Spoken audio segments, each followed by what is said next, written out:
Hello friends, இன்றைக்கி சுவையான மீன் குழம்பு எப்படி வைக்கிறதுன்னு பார்க்கலாம் வாங்க. அதுக்கு முன்னாடி நம்ம சேனலை சப்ஸ்கிரைப் பண்ணுங்கள். இப்போ வாங்க வீடியோக்குள்ளே போகலாம். கடாயை வச்சுட்டு 150 ml எண்ணெய் ஊற்றிக்கலாம்.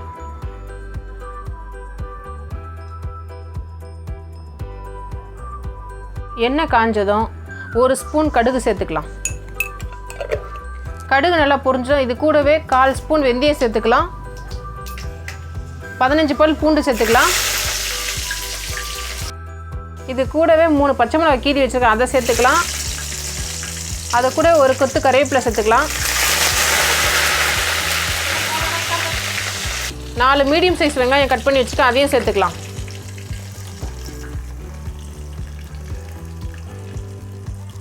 இந்த குழம்புக்கு தேவையான உப்பு சேர்த்துக்கலாம். சேர்த்து நல்லா கலந்து விட்டுக்குங்க.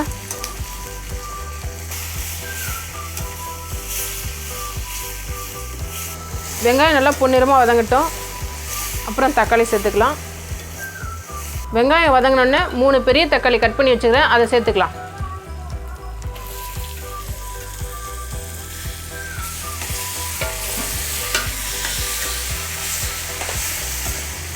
அரை ஸ்பூன் மஞ்சள்தூள் சேர்த்துக்கலாம்.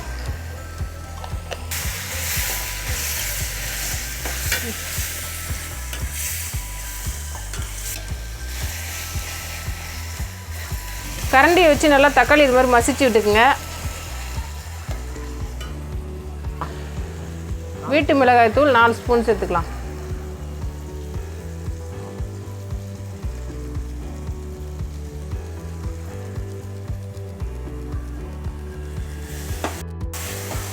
நூறு கிராம் புளி கரைச்சி வச்சுருக்கேன், அதை இது கூட சேர்த்துக்கலாம்.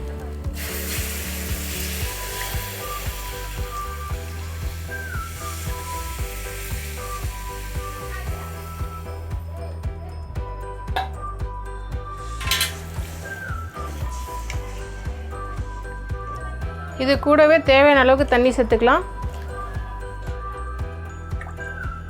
நான் 1.5 டம்ளர் தண்ணி சேர்க்குறேன்.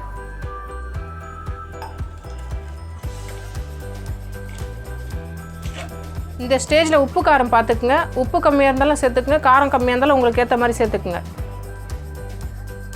குழம்பு நல்லா 10 நிமிஷம் கொதிக்கட்டும். அதுக்கப்புறம் நம்ம மீன் சேர்த்துக்கலாம். இப்போ தட்டு போட்டு மூடிடலாம். குழம்பு நல்லா கொதிச்சிருச்சு, இப்போ மீன் சேர்த்துக்கலாம்.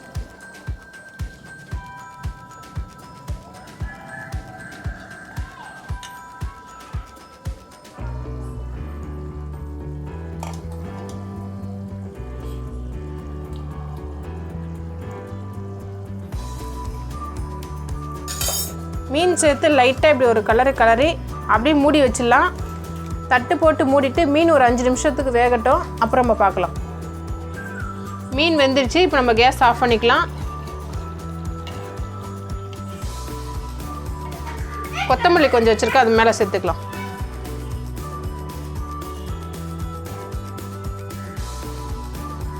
சுவையான மீன் குழம்பு ரெடி. நீங்கள் உங்கள் வீட்டில் ட்ரை பண்ணி பாருங்கள். இந்த வீடியோ உங்களுக்கு பிடிச்சிருந்தா சப்ஸ்கிரைப் பண்ணுங்கள், லைக் பண்ணுங்கள், ஷேர் பண்ணுங்கள். தேங்க்யூ.